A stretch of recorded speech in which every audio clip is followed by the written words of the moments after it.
Welcome everyone to our second webinar exposing the actual process of establishing your business in the UAE.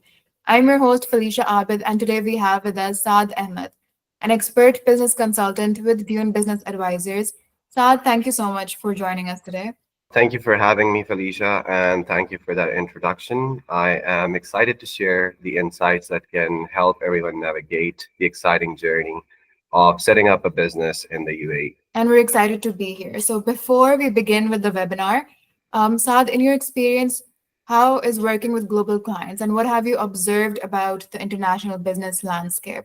Right. So the global business environment is, of course, dynamic. It's full of opportunities. Major countries, developed countries like the USA, Russia, China, they all offer robust markets and advanced infrastructures.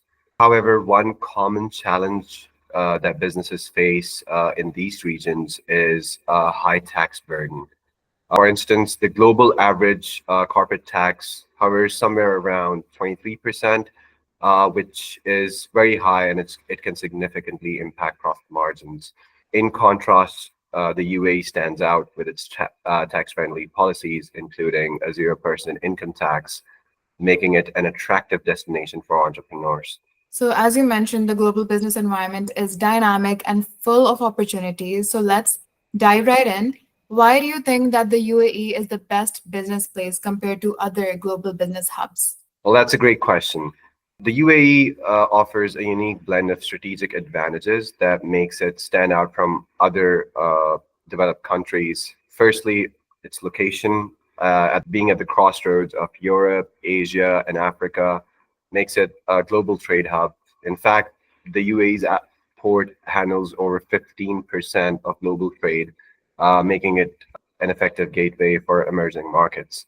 Secondly, the UAE has a business-friendly environment with a world-class infrastructure, and most importantly, a diverse, skilled workforce.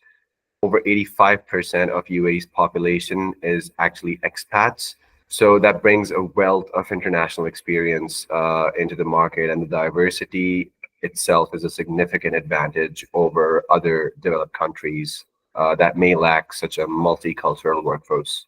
So that was very insightful. Thank you. And as you mentioned that Dubai has 0% income tax, let's look deeper into that. Can you give us a closer look at why it's so significant, especially when you compare it to different global business hubs?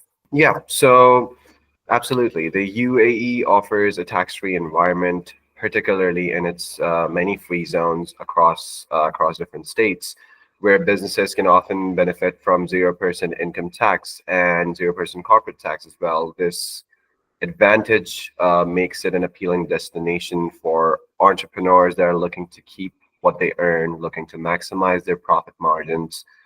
For businesses, however, the corporate tax is 9%, which would still be significantly lower compared to other, and comparing it to the global average corporate tax rate of around 23%, it can carry significant benefits. That makes a lot of sense. As we discussed how UAE is an appealing destination for all of the entrepreneurs and investors, can you walk our viewers, our audience through the entire process of setting up a business in the UAE? For sure. So every successful business needs to start with a clear vision and a solid foundation. And alongside that, you need to have tailored advice from experts that can help you navigate those routes and help you make those decisions effectively. So in our initial consultation, what we do is we identify your business activities. It's a five-step simple process with no hidden charges, nothing off the top. It's very simple, 5 steps. So first step being in our initial consultation is that we identify what your business activity is, right? Once we know that, we focus on your business activity and your business goals. Second step would comprise of choosing the right state that would be ideal for business. Could be of any nature of business. So ideal state. Then we move towards, in our third step, we move towards which free zone or mainland or offshore company you want to go for. So if you want to go for free zones, you have to choose what free zone is the best option. Once you do that, in our fourth step, you would be required to choose a certain business package from that free zone that aligns with your business goals, that aligns with your business needs. And of course, after that, we have to assess the feasibility and profitability of your business idea. This step would be absolutely crucial as it sets the foundation of your business's success in this landscape. So, Saad, you mentioned the initial consultation. Now, Mhm. what can someone expect here? What actually happens? So, in our expert initial consultation, you'll be hearing a lot of me, to be honest, but you can expect strategic guidance that is tailored to your business goals, to your business vision. I mentioned a little about it earlier, is that will help you select the right business activity, choose the appropriate free zone, select the best package for your needs. This includes a detailed discussion about your business vision, market analysis, and financial projections. More importantly, we also provide insights into the regulatory environment and potential challenges that you may face with the UAE government itself. This would allow you to make a more informed decision right from the start. So, what do you mean by business activity here? So that's actually a great question because I get this question a lot, that what is a business activity? So business activity refers to something that how your business would be operating and what's the nature of your business, right? This could range from any sort of business. It could be consulting services, it could be retail, manufacturing, technology, or any specific industry for that matter. Each business activity, you have to keep that in mind, that each of these business activities would have their own set of regulations and requirements for the government. So it's important in the first step, like I mentioned, to clearly define your business goals, clearly define your business activities to ensure compliance and smooth operations once you're transitioning into that market. So, as one of the phases were business activity, now the next one is licensing. So, can you just let us know what the entire process of licensing looks like? So the UAE offers several legal structures. This includes sole proprietorship, LLC formation, free zone companies, and offshore companies. The license process is also a pretty simple four-step process, 4 to 5 step process, starting off with the first step, which would be submitting your required documentation for license applications and attested agreements. Alongside choosing a business name is the first initial requirements for the license. There might be, in some cases, you might be required to secure a trademark registration as well as part of this step. So that's pretty much sums up your licensing processes. So, like you mentioned, there are easy 5 phases. Let's just go over all of them once. So, we have initial consultation first, then, second, we have activity selection, then, free zone jurisdiction selection, and then the business package selection. And lastly, what you just spoke about, licensing, right? So the steps that you have just mentioned, right? Those steps are before you apply for the license, right? So we have enough information to ensure that we are guiding you in the right direction and you have everything sorted out to apply for your license and attest those documents accordingly. Got it. So now, after the licensing process, most of our audience and viewers here want to know about another burning topic when it comes to the UAE, which is Mhm. the visa process. So, can you share what types of visas are available and what are the actual benefits of a UAE residency? Sure.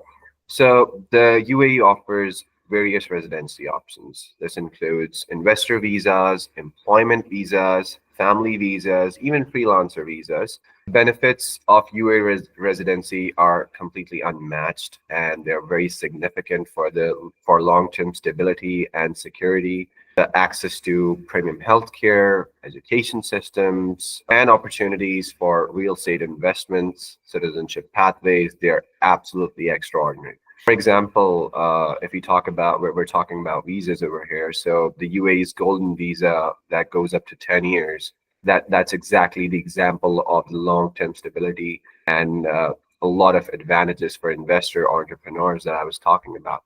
As you mentioned, that it's a burning topic, right? Mhm. So a lot of people face a lot of troubles, and there are a lot of myths going around the visa situation of the UAE. And I can assure you that these are just myths. You shouldn't be believing everything that you see. People do face common challenges, but those are not due to any one belonging from a certain area. It's actually due to incomplete documentations. It could be because a proof of stay is not available, or incomplete financial statements. So, in order to avoid any sort of delays, try to ensure that you have all your required documents ready. It's important that you work with a reputable consultant to streamline the process. Uh, be aware of everything around you. What sort of free zones do you have available? What sort of mainland opportunities do you have available? Because at times, the nature of your business does not align with the free zone, so you have to take other routes. So you have to be mindful of those things. You mentioned 10-year long stability and the entire 10-year visa, and it sounds amazing to me. So now let's just say that an investor has chosen their business activity and free zone. They've also obtained their establishment card and their visa. So now what are the next steps once they arrive in the UAE? So these are actually the three major steps that you need to go through to enter UAE, right? So first, of course, being you're getting your business trade license, then your establishment card, and on basis of the establishment card, you are able to secure your visa. So upon arrival, as soon as you get the visa, you would be requested to visit UAE. And right upon arrival, there are several essential steps that you need to complete right off the bat. First, you'll need to undergo a mandatory medical examination, which typically includes blood tests, chest X-rays, uh, two specific things that you need to, two specific diseases that you need to consider is OCV and AIDS, which you will be checked for because they could be contagious.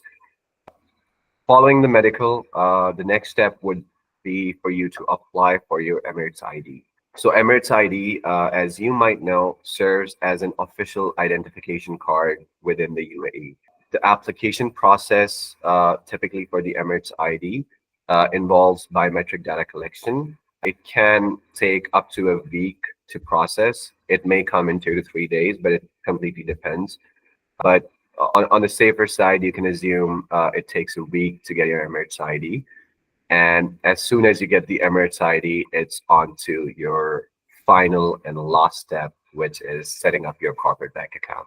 So understood. First of all, we need our mandatory medical examination, and then we need to apply for our Emirates ID, as it's going to be our official identification within that country. So now, how does one open a corporate bank account after we've completed all of the previous steps? And what are the actual financial requirements when it comes to that? So there are no precise financial requirements to answer that. First and foremost, there are no financial requirements as you're like starting up your new company in the UAE. So there are no financial requirements per se. Opening a corporate bank account could involve providing the documents that you have just gotten from the UAE, such as your business license, your establishment card, your proof of address, your residency visa. Partnering with a bank that aligns with your business goals could also be very important to ensure financial advantages that different banks might offer. So the UAE itself offers several financial advantages, including there are no sort of restrictions on currency exchange, and the operational costs are significantly lower compared to other developed countries.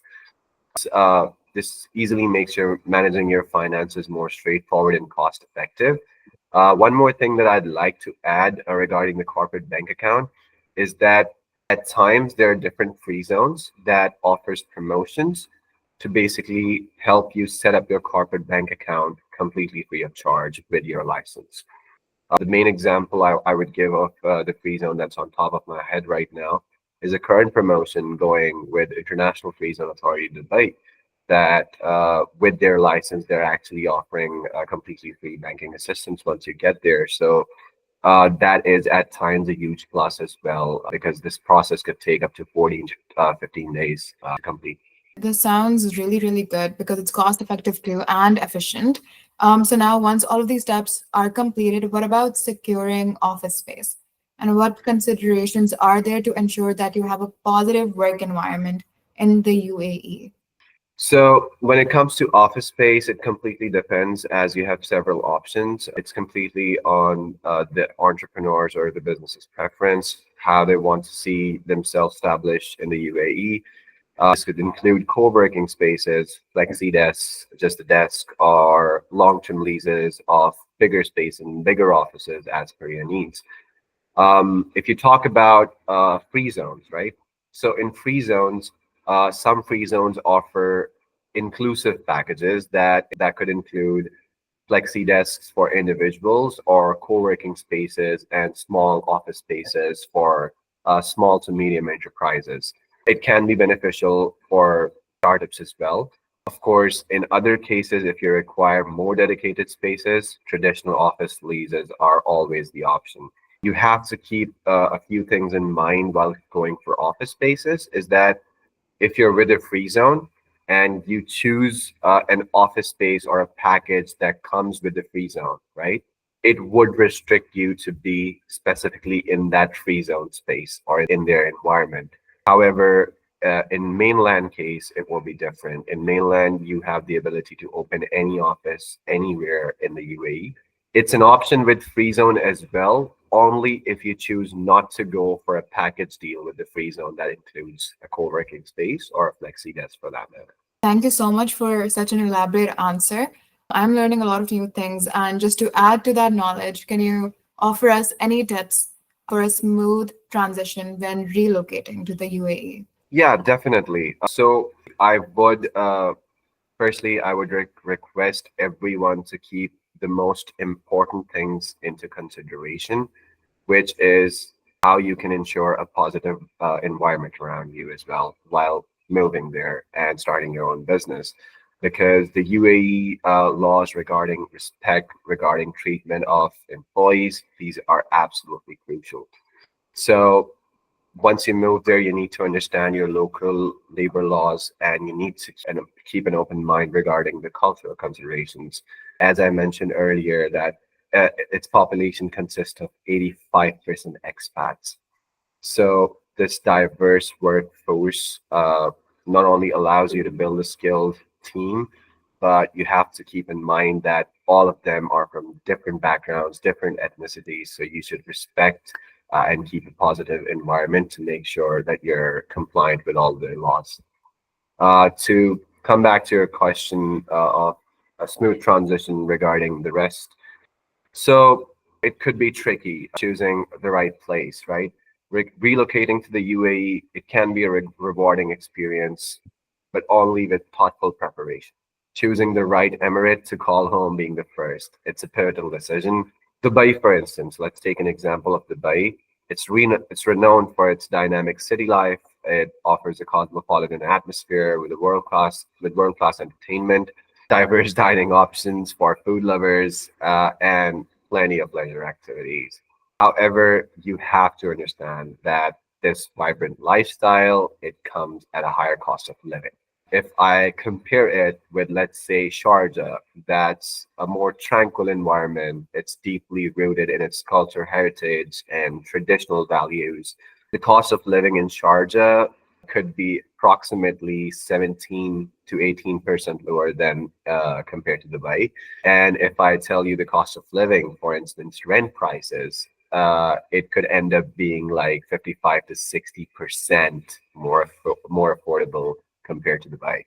So when selecting any sort of residence, you should consider other factors as well, such as proximity to your workspace, especially if you're commuting between Emirates. Let's say your office is in Dubai and you're commuting from Sharjah or Abu Dhabi. You have to keep in mind that traffic could be extreme during peak hours. You should, for example, if you're moving with families, you should also consider and evaluate the availability and quality of educational institutions around you. We're talking about Dubai and Sharjah in comparison. They both host numerous international schools around them. But of course, curricula and fees may vary, so you can choose accordingly. Thirdly, access to healthcare facilities is another Mhm. crucial aspect. Yet again, both these Emirates offer unique advantages, a range of medical services, but for specific cases, you might have to wander around a bit, you might have to explore a bit. So it would be recommended to evaluate those options beforehand. And coming back to the most important part of all, which is understanding and respecting the local customs to ensure a seamless integration into that environment. Because the UAE, while it's a home to a large expat community, it is still an Islamic country and it is still deeply influenced by all the Islamic traditions. Let's take an example of a few things that you can keep in mind. Like modest attire is highly appreciated, particularly in public spaces and traditional areas. Public displays of affection are discouraged, and it's important to be mindful of local laws regarding your behavior. The work week, if we talk about the working environment, the work week typically runs from Monday to Friday, as it is in the rest of the countries as well, but with a slight twist as it's Islamic country, Friday being a significant day for common prayers, leading to adjusted business hours. So it is recommended that you familiarize yourself with these cultural norms, not only to demonstrate respect, but also it enriches your overall experience in the UAE. Like you said, relocating can definitely be a very daunting experience, but it comes with a lot of benefits, a lot of opportunities, whether it be Dubai or Sharjah, you have to be mindful of the local laws and cultural norms. So could you just make it clear for us and walk us through the timeline for each step that you've mentioned before we move on to the audience Q&A? Yeah, sure.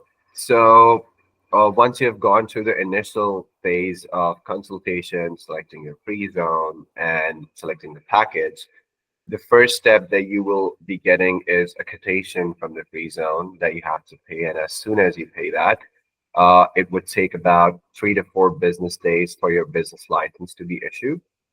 So the first thing is you get your business license.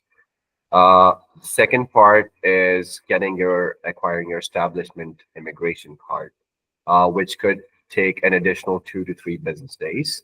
It is very important to get your establishment card because your visa completely depends on whether you have acquired the establishment card or not. So the next step is the most important visa.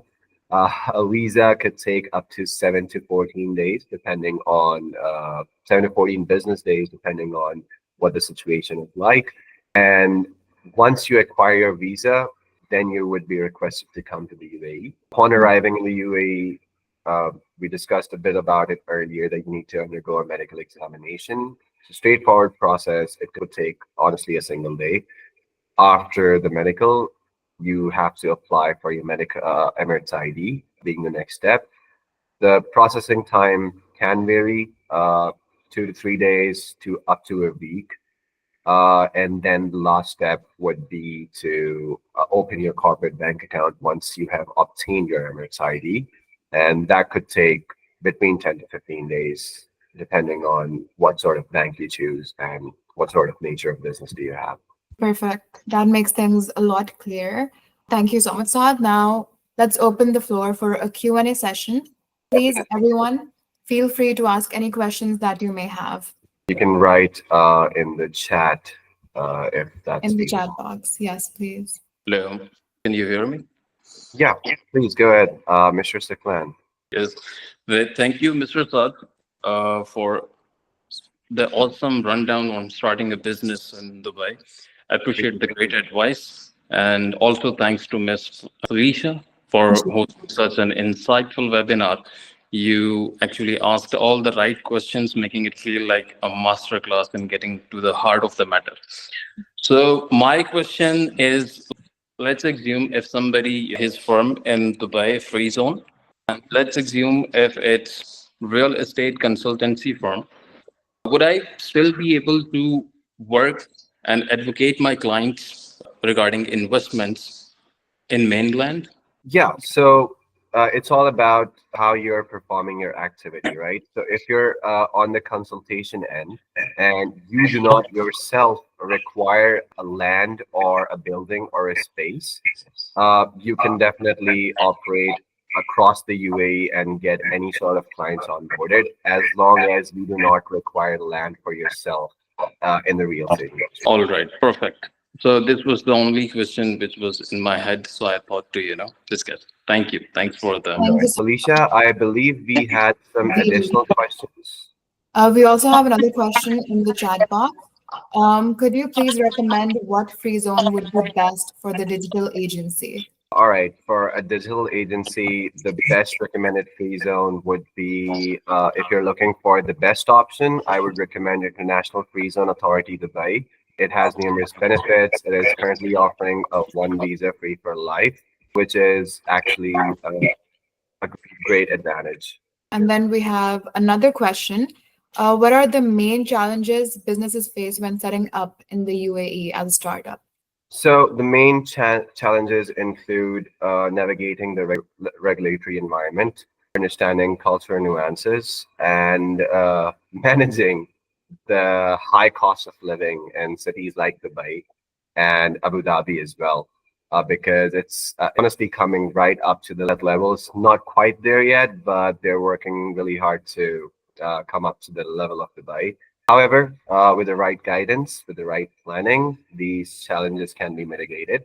For example, working with a business set of consultant can streamline the process. Working and taking insights directly from the free zone as well can help you identify those loopholes. Yeah. Okay, and then another question is, what are the benefits of the 0% income tax? Well, I think it's present right there in the question that the 0% income tax, of course, that is a significant benefit because for businesses, I understand that it's going to be a 9% corporate tax, but your personal income is completely non-taxable. There is no taxes on your personal income. So whatever that you're going to be making for yourself, you get to keep it. So that is an absolute game changer in this market. That's a great benefit to have. Thank you so much, Saad, and thank you for everyone for joining us today. We hope this webinar has provided valuable insights into establishing your business in the UAE. So stay tuned for more webinars and resources from Dune Business Advisors and have a great rest of your day. Thank you Thank so you. much, Felicia, for hosting me. Have a great day. Thank you Thank so you. much for Bye. being with us. Thank you. Allah Hafiz.